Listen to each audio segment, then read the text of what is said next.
नमस्कार, स्वागत है आपका ईटी नाउ स्वदेश पर। मैं हूं आपके साथ पूजा त्रिपाठी और आप देख रहे हैं गुड मॉर्निंग स्वदेश। हफ्ते का पहला कारोबारी सत्र और आज हम देख रहे हैं कि जो संकेत मिल रहे हैं शुरुआती, वो काफ़ी अच्छे दिखाई दे रहे हैं ग्लोबल मार्केट से। एक बार उसका अपडेट लेंगे और साथ ही साथ आगे आपको बताएंगे कि ओवर द वीकेंड काफ़ी ढेर सारी कंपनियों के नतीजे आए, तो नतीजों के चलते फोकस कहाँ रहेगा। साथ ही साथ कमोडिटी मार्केट का पूरा एक्शन, ब्रोकरेज रिपोर्ट्स भी एक एक करके आपके सामने रखेंगे। लेकिन सबसे पहले शुरुआत कर लेते हैं एशियाई बाजारों से और शुरुआत काफ़ी अच्छी दिखाई दे रही है। गिफ्ट निफ्टी की बात करेंगे तो 100 अंक ऊपर इस वक्त कारोबार कर रहा है गिफ्ट निफ्टी। वहीं हांगकांग के बाजारों में भी करीब 100 अंकों की बढ़त है। कोरिया के बाजार करीब 1% ऊपर, जापान के बाजार में 306 अंकों की मजबूती है। वहीं चीन के बाजार देखेंगे तो हरे निशान में है, हल्का 1.25% की मजबूती है यहाँ पर, लेकिन सपाट कारोबार हो रहा है, लेकिन हरे निशान में कारोबार कर रहे हैं चीन के बाजार भी। तो सभी के सभी इंडाइसेस आज पॉजिटिव ओपनिंग दिखा रहे हैं। और दुनिया भर के संकेतों की बात करें तो वहाँ से भी संकेत अच्छे दिखाई दे रहे हैं। हमने देखा कि S&P 500 और नैस्डैक में नवंबर के बाद ये पहली बार था जब सबसे अच्छा हफ्ता देखने को मिला। हालांकि इस हफ्ते यानी कि पिछले हफ्ते उतार चढ़ाव भी काफ़ी बना हुआ था, लेकिन जो तेज़ी आई उसके बाद नतीजों के चलते वो काफ़ी अच्छी थी। स्पेशली शुक्रवार का जो सेशन था वो काफ़ी अच्छा रहा अमेरिकी बाज़ारों के लिए, जिसके चलते हमने देखा कि वीकली क्लोजिंग भी पॉजिटिव हुई है। और इसकी वजह थी अल्फ़ाबेट के नंबर्स। अल्फ़ाबेट और माइक्रोसॉफ्ट के नंबर्स अनुमान से बेहतर नज़र आए और उसके बाद हमने देखा कि अल्फ़ाबेट के शेयर में करीब 10% की तेज़ी देखने को मिली, जो कि अगर जुलाई के बाद से बात करें, जुलाई 2015 के बाद से बात करें तो अल्फ़ाबेट के लिए सबसे अच्छा दिन था, सबसे बड़ी तेज़ी वहाँ पर देखने को मिली है। अगर पिछले पूरे हफ्ते देखेंगे तो S&P 500 2.7% और नैस्डैक में 4% तक की तेज़ी देखने को मिली लास्ट पूरा वीक। और इसकी वजह यही थी कि अल्फ़ाबेट के नंबर्स आए और उसके बाद माइक्रोसॉफ्ट के नंबर्स आए। और अगर ओवरऑल ये अर्निंग सीजन देखेंगे तो काफ़ी अच्छा रहा है। अभी तक S&P 500 में 45% कंपनियों के नतीजे आ चुके हैं और रेशियो अगर देखेंगे तो हर 5 में से 4 कंपनी के नतीजे अच्छे देखने को मिल रहे हैं। इस वजह से हम देख रहे हैं कि अर्निंग्स लीड कर रहे हैं अमेरिकी बाज़ारों को। हमने ये भी देखा कि इस बीच कोर महंगाई के आंकड़े यानी कि पीसी, पर्सनल कंजम्पशन एक्सपेंडिचर, जिसको कि फेड काफ़ी क्लोजली वॉच करता है, अनुमान से हल्की बढ़त देखने को मिली। हालांकि कुल मिलाकर इंटरनल्स अगर देखेंगे तो अनुमान के मुताबिक ही थे। 2.8% की बढ़त वहाँ थी, 2.7% का अनुमान था, लेकिन इस बढ़त को भी बाजार ने ज़्यादा तवज्जो नहीं दी और पूरा का पूरा फोकस और जो लीड किया बाजार को वो अर्निंग्स ने किया इस बार। और इस वजह से हमने देखा कि टेक शेयरों में काफ़ी शानदार तेज़ी देखने को मिली। उसके चलते S&P 500 में भी तेज़ी थी। डाउ जोन्स, जिसमें कि ज़्यादा टेक शेयरों का वेटेज नहीं है, वहाँ पर इतनी बढ़त नहीं थी, लेकिन पॉजिटिव क्लोजिंग उधर भी देखने को मिली और करीब 153 अंक चढ़कर डाउ जोन्स में भी क्लोजिंग देखने को मिली।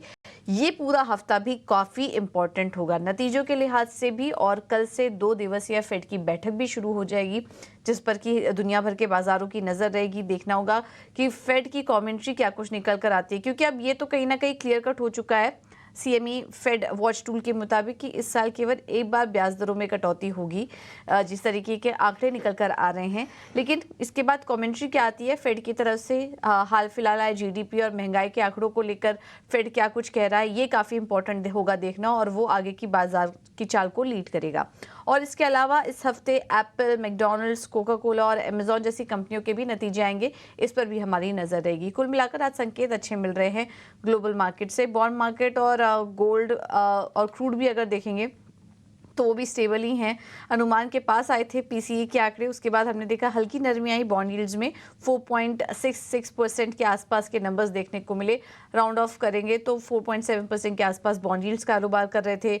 डॉलर इंडेक्स 105 के आसपास बरकरार है। सोने में हल्की नरमी आई और दिसंबर के बाद सोने के लिए सबसे कमज़ोर हफ्ता रहा लास्ट पूरा वीक अगर हम देखें तो, क्योंकि मिडिल ईस्ट में भी टेंशन ज़्यादा कुछ डेवलप नहीं हुए और उसके बाद एक एक करके जो आंकड़े भी आ रहे थे वो भी ठीक ठाक ही थे, जिसके चलते सोने में हमने वीकनेस देखी।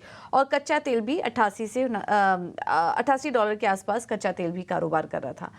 तो ये हैं आंकड़े इस वक्त के, और हम देख रहे हैं कि ग्लोबल मार्केट से अच्छे संकेत देखने को मिल रहे हैं, ज़्यादा कुछ नेगेटिव साइड पर क्यूज नहीं है। एक बार FIs और DIs के आंकड़े भी देख लेते हैं, उसके बाद हम समझेंगे कि आज भारतीय बाजारों में क्या करें। तो कैश मार्केट में एफआईआईज़ की बात करें तो यहाँ पर बिकवाली लगातार देखने को मिल रही है और शुक्रवार के दिन हमने देखा 3,409 करोड़ की बिकवाली हुई है एफआईआईज़ की तरफ से। लेकिन उसके सामने देखिए डीआईआईज़ लगातार खरीदारी कर रहे हैं और 4,357 करोड़ की खरीदारी डीआईआईज़ करके गए हैं।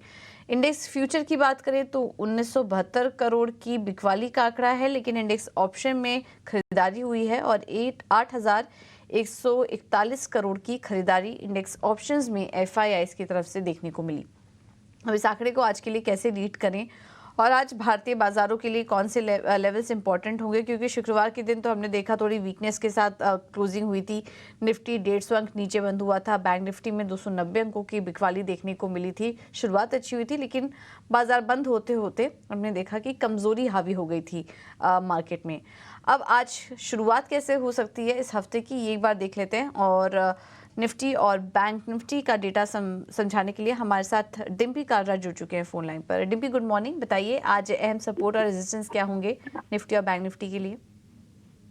गुड मॉर्निंग पूजा। देखिए, मार्केट के अंदर स्टिल अभी तो एक रेंज ही है, कोई ऐसा कोई प्रॉब्लम नहीं है, क्योंकि लास्ट ट्रेडिंग सेशन यानी कि फ्राइडे का सेशन अगर आपने देखा होगा तो वहां पर मार्केट के अंदर करीब 150 पॉइंट की गिरावट आई थी। इस 150 पॉइंट की गिरावट का जो लेवल्स थे वो भी आप चेक कर लेंगे तो आपको पता लग जाएगा। 22,650 ही ओपन हुआ था, 22,650 ही हाई लगा। दैट मीन्स ये एक रेजिस्टेंस एरिया है जिसमें आपको कई बार नोटिस करा चुका हूँ, 550 650 वाला एरिया। तो वहां पे आके वापस आपको सेलिंग का प्रेशर देखने को मिला। ये रेंज अभी भी बरकरार है, जिसके भी आप बता रहे हैं कि ग्लोबल मार्केट्स ठीक है और नीचे एक सपोर्ट भी है जो कि 22,200 के आसपास का बनता है। वो सपोर्ट के रिस्पेक्ट भी मार्केट जरूर करेगा। तो फिलहाल यही है कि 22,200 से लेके 22,550 650 की रेंज है। अगर डीप कट लगता है 22,200 के नीचे जाते हैं तो फिर 22,000 पे सपोर्ट है। तो आपके पास हर 200 पॉइंट पे एक सपोर्ट है। दूसरा रेजिस्टेंस आता है तो 22,550 650 की रेंज जब तक पार नहीं होगी अब आप नया हाई नहीं बनाएंगे, यहीं पे आप बार बार आके रुकेंगे। ये तीसरी या चौथी बार अटेम्प्ट है एक महीने के अंदर जब उनको 550 650 में तो सपोर्ट में कन्वर्ट हुआ है या तो रेजिस्टेंस में कन्वर्ट हुआ है। कुल मिला के अभी अभी भी हम इसी रेंज के इर्द गिर्द आके ट्रेड कर रहे हैं। जिनके पास भी नई पोजीशन बनाना चाहते हैं वो मार्केट के अंदर आज थोड़ा देख के बनाए, या फिर अगर उनके पास फ्राइडे की क्लोजिंग का बीटीएसटी तो जरूर होल्ड करें। जिनका ले रखा है वो जरूर होल्ड करें और वैसी कोई दिक्कत नहीं है। 22,200 का एक सपोर्ट एरिया है, आप वो ट्रेलिंग भी लगा सकते हैं। 22,000 का आप चाहे तो सीरीज का स्टॉप लॉस भी लगा सकते हैं और 22,550 650 पहले आपका टारगेट होगा। पार होगा तो फिर 22,800 भी आएगा मार्केट के अंदर। ठीक, आते हैं बैंक निफ्टी पे। बैंक निफ्टी के अंदर भी हमने देखा है कि 48,200 के आसपास एक अच्छा सपोर्ट एरिया है, तो वहीं पे आके बाजार रुका हुआ है। तो 48,000 मार्केट का एक बेस एरिया है। आप चाहें तो 47,800 का सीरीज का और 48,000 का एक हफ्ते का एक स्टॉप लॉस लगा के भी ट्रेड ले सकते हैं। ऊपर जाते समय पहले आपको 48,500 दिखना चाहिए, यानी कि पहले 48,500 के आसपास, फिर उसके बाद फिर 48,800 के आसपास। कुल मिला के इस पूरे हफ्ते में या शुरुआती 1-2 दिन के अंदर ही मार्केट 48,000 की रेंज के इर्द गिर्द काम करेगा। 48,800 ऊपर में और 48,000 नीचे, इस 800 पॉइंट के रेंज के अंदर ही बाजार ऊपर नीचे कर सकता है।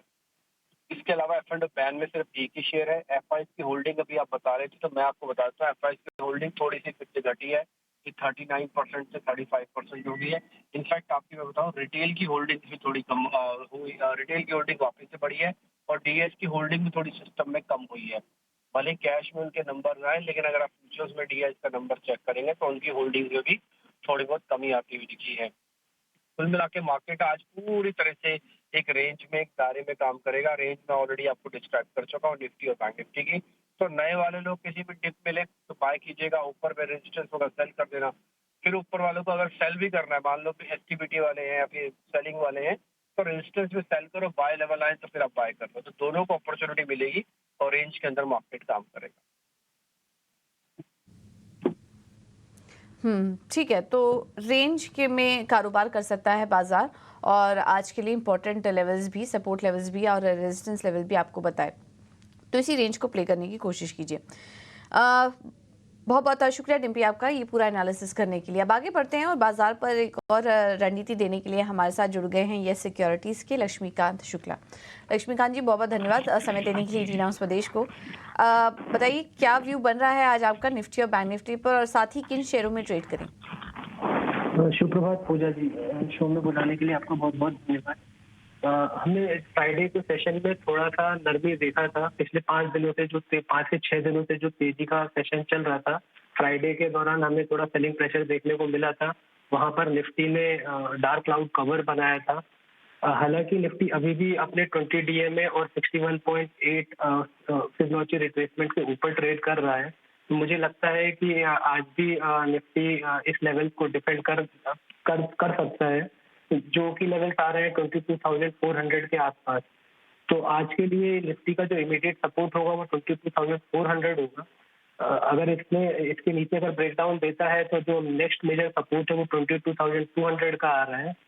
और अगर निफ्टी इसको डिफेंड करता है 22,400 को, तो वहां से एक पुल बैक मूव देखने को मिल सकता है, जिसका पहला रेजिस्टेंस होगा 22,650 और उसको निकालने के बाद जो नेक्स्ट रेजिस्टेंस आ रहा है वो आ रहा है 22,775 से लेकर 22,800 तक। तो मुझे एक रेंज बाउंड मूव दिखाई दे रहा है निफ्टी में। बैंक निफ्टी हालांकि स्ट्रॉन्ग दिखाई दे रही है। ये अभी भी अपने सारे की मूविंग एवरेजेस प्लस जो की रिट्रेसमेंट लेवल्स है उनके ऊपर ट्रेड कर रहा है। तो बैंक निफ्टी में मुझे लगता है कि एक ब्रेकआउट आना चाहिए 48,700 के आसपास, और वहां से अगर ये ब्रेकआउट देता है तब हमें अपर साइड के 49,500 के लेवल्स दिखाई देंगे। निचले स्तर पर निफ्टी का जो सपोर्ट दिखाई दे रहा है वो दिखाई दे रहा है 47,700 के आसपास। तो जैसा कि मैंने आपको बताया, मुझे बैंक निफ्टी स्ट्रांग लग रहा है। तो उसी के मद्देनजर जो मेरा पहला कॉल है वो प्राइवेट बैंक सेक्टर से है, सिटी यूनियन बैंक, जो कि हमें बाय करना है 158.60 के आसपास। उसमें हमारा जो टारगेट रहेगा वो रहेगा 172 का और स्टॉप लॉस रहेगा 154 का। इस स्टॉक ने अभी रिसेंटली एक डिसेंडिंग लाइन का ब्रेकआउट दिया है। अगर ओवरऑल पैटर्न को देखेंगे तो इसने पोल एंड फ्लैग पैटर्न भी बनाया है। एक बुलिश क्रॉसओवर भी नजर आ रहा है 20 और 100 डीएमए के ऊपर। तो प्राइजेस अभी भी इसके ऊपर सस्टेन कर रहे हैं। तो मुझे ये लगता है कि इस स्टॉक में तेजी बनी रहेगी और आने वाले समय में हमारे टारगेट 172 के लेवल्स को टच करेगा। जो दूसरा स्टॉक है वो है एस्ट्रल। इस स्टॉक ने एक बेस पैटर्न बनाया हुआ है 200 डीएमए और 100 डीएमए के ऊपर, और आरएसआई ने बुलिश क्रॉसओवर दिया हुआ है। पिछले कई दिनों से ये stock higher top higher bottom बना रहा है। एक इसी के मद्देनजर इसमें एक हायर राउंडिंग पैटर्न भी बन रहा है। तो यहाँ से ये स्टॉक हमारा लक्ष्य है 2140 को प्राप्त कर सकता है। इस स्टॉक को हमें एस्ट्रल को बाय करना है 2030 से लेकर 2040 के जोन पर, जिसमें हमारा स्टॉप लॉस रहेगा 1985 का और टारगेट रहेगा 2140 का। ठीक है, थैंक यू लक्ष्मीकांत जी समय देने के लिए और ये रणनीति सुझाने के लिए। तो सिटी यूनियन बैंक अच्छा लग रहा है 172 के टारगेट के लिए, और एस्ट्रल पर भी नजर रखिए, इसमें 2140 तक के टारगेट्स देखने को मिल सकते हैं। तो ये है आज के ट्रेडिंग आइडियाज आपके लिए। अब आगे बढ़ते हैं, बात करते हैं खबरों वाले शेयर्स की और नतीजों की। हमारे साथ आशीषा जुड़ चुकी है पूरा अपडेट लेकर। आशीषा गुड मॉर्निंग, बताइए सबसे पहले नतीजों से शुरुआत कीजिए। जी बिल्कुल, और निफ्टी 50 पैक से जो नतीजे आए थे सबसे पहले उसकी बात करेंगे। HCL टेक शुक्रवार को मार्केट आवर्स के बाद नतीजे आए थे, काफ़ी कमज़ोर थे। मैनेजमेंट ने जो FY25 के लिए गाइडेंस दी है वो भी काफ़ी कमज़ोर है। सबसे पहले नतीजों की बात करते हैं। रेवेन्यूज़ में स्लाइट 0.2% का उछाल देखने को मिला क्वार्टर ऑन क्वार्टर बेसिस पर, लेकिन मार्जिन्स की बात करें तो 17.6% पे मार्जिन्स आए हैं, जो हमारे अनुमान से कमज़ोर रहे हैं। इसके अलावा FY25 के गाइडेंस की बात करें तो स्ट्रीट का मानना था कि 5 से 8% का कांस्टेंट करेंसी रेवेन्यू ग्रोथ का गाइडेंस कंपनी देगी, लेकिन मैनेजमेंट ने 3 से 5% का कांस्टेंट करेंसी रेवेन्यू ग्रोथ का गाइडेंस दिया है। तो ऑल इन ऑल नतीजे भी कमज़ोर थे और FY25 का गाइडेंस भी कमज़ोर है, जिसके चलते नेगेटिव एक्शन HCL टेक पर दिखाई दे सकता है। इसके अलावा मारुति सुजुकी के नतीजे अनुमान के मुताबिक आए हैं। रेवेन्यूज़ में 19% का उछाल देखने को मिला ईयर ऑन ईयर बेसिस पर। मार्जिन्स की बात करें तो सिक्वेंशियल बेसिस पर थोड़ा सा इंप्रूवमेंट दिखाई दिया। कंपनी ने डिस्काउंट्स कम किए थे इस क्वार्टर में और ऑपरेटिंग लेवरेज के चलते भी मार्जिन इंप्रूवमेंट दिखाई दिया सिक्वेंशियल बेसिस पर। मैनेजमेंट की कमेंट्री काफ़ी अच्छी है। Pending order book 2 lakh units के आसपास है और कंपनी 3 लाख यूनिट्स एक्सपोर्ट करना चाहती है FY25 में। ऑल इन ऑल नतीजे अनुमान अनुमान के मुताबिक आए हैं मारुति सुजुकी के। इसके अलावा आईसीआईसीआई बैंक के नतीजे शनिवार को आए थे, नतीजे अच्छे हैं, मैनेजमेंट की कमेंट्री भी काफ़ी अच्छी है। नेट इंटरेस्ट इनकम में 8% का ग्रोथ दिखाई दिया ईयर ऑन ईयर बेसिस पर। प्रॉफिट आफ्टर टैक्स की बात करें तो 10,700 करोड़ के आसपास आया है, जो 17% का ग्रोथ है ईयर ऑन ईयर बेसिस पर। एनालिस्ट का मानना है कि डिपॉजिट ग्रोथ काफ़ी स्ट्रॉन्ग है और ऑपरेटिंग परफॉर्मेंस भी काफ़ी स्ट्रॉन्ग था, तो पॉजिटिव एक्शन आईसीआईसीआई बैंक में दिखाई दे सकता है। इसके अलावा एसबीआई लाइफ इंश्योरेंस की बात करते हैं, अनुमान के मुताबिक नंबर्स आए हैं। प्रॉफिट आफ्टर टैक्स में 4% का ग्रोथ दिखाई दिया ईयर ऑन ईयर बेसिस पर, और नेट प्रीमियम इनकम में भी करीब 26% का ग्रोथ दिखाई दिया ईयर ऑन ईयर बेसिस पर। इसके अलावा उत्कर्ष स्मॉल फाइनेंस बैंक की बात करते हैं। स्मॉल फाइनेंस बैंक से इन एनी केस फोकस में रहेंगे, आरबीआई की गाइडलाइंस आई है, लेकिन उत्कर्ष स्मॉल फाइनेंस बैंक के नतीजे भी काफ़ी अच्छे हैं। नेट इंटरेस्ट इनकम में 12% का ग्रोथ, प्रॉफिट आफ्टर टैक्स में 19% का ग्रोथ, और एसेट क्वालिटी की बात करें तो वो यहाँ पर इम्प्रूव होती हुई नजर आई है सिक्वेंशियल बेसिस पर। नेट एनपीए केवल 0.03% पे आए हैं वर्सेस 0.19% जो कंपनी ने प्रीवियस क्वार्टर में रिपोर्ट किए थे। तो उत्कर्ष स्मॉल फाइनेंस बैंक के नतीजे काफ़ी अच्छे हैं, एसेट क्वालिटी भी इम्प्रूव हुई है, तो इस पर पॉजिटिव एक्शन आज के ट्रेडिंग सेशन में दिखाई दे सकता है। ठीक है, तो ये हैं कुछ नतीजे, अहम नतीजे आए बाजार बंद होने के बाद, इस पर फोकस रहेगा। आशीषा, इसके अलावा खबरों वाले शेयर्स भी बताइए। हाँ, सबसे पहले बीएसई की बात करते हैं। नेगेटिव न्यूज़ आई है यहाँ पर। सेबी ने बीएसई को अब कहा है कि रेगुलेटरी फीस नोशनल टर्नओवर पर देना पड़ेगा, तो नेगेटिव इम्पैक्ट है। कुछ ब्रोकरेज रिपोर्ट्स आई है, उनका मानना है कि रेट्रोस्पेक्टिवली ये देना पड़ेगा 15% इंटरेस्ट के साथ, जिसके चलते कंपनी प्रोविजन कर सकती है फोर्थ क्वार्टर FY24 में, जिसके चलते इस तिमाही के नतीजे इम्पैक्ट हो सकते हैं। इसके अलावा M&M की बात करते हैं। कंपनी ने कुछ दिन पहले कहा था कि एक फ्रॉड डिटेक्ट हुआ है नॉर्थ ईस्ट के एक ब्रांच में, और कंपनी ने अब कुछ और डिटेल्स दी है। करीब 13 करोड़ रिकवर हो चुके हैं 150 करोड़ से। नेगेटिव इम्पैक्ट फिर भी है, केवल 13 करोड़ रिकवर हुए हैं। M&M फाइनेंस पर भी अपनी नज़र रखें।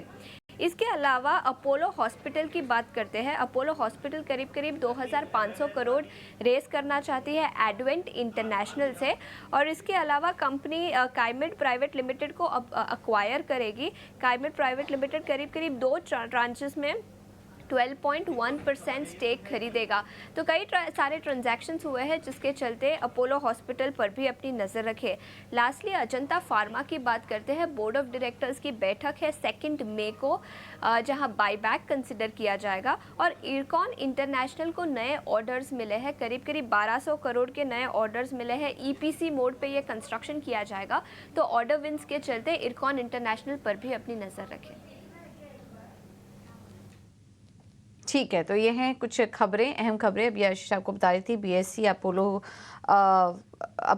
हेल्थ केयर जैसी कंपनी आज फोकस में रह सकती हैं, और इसके अलावा नतीजों के चलते भी आज एक्शन बना रहेगा, तो इस पर भी आप नजर रखें, क्योंकि आज ब्रोकरेज रिपोर्ट भी काफ़ी ढेर सारी आई हैं नतीजों पर। आईसीआईसीआई बैंक आज फोकस में रह सकता है नतीजों के चलते। HCL टेक पर भी नज़र हम रखेंगे, और SBI कार्ड जैसी कंपनियों पर भी फोकस रहेगा। यहाँ पर भी नतीजे हैं। कुछ ही देर में गौरव हमारे साथ शामिल होंगे, जो कि बताएंगे रिपोर्ट का अपडेट क्या कुछ निकल कर आ रहा है इन कंपनियों से जुड़ा।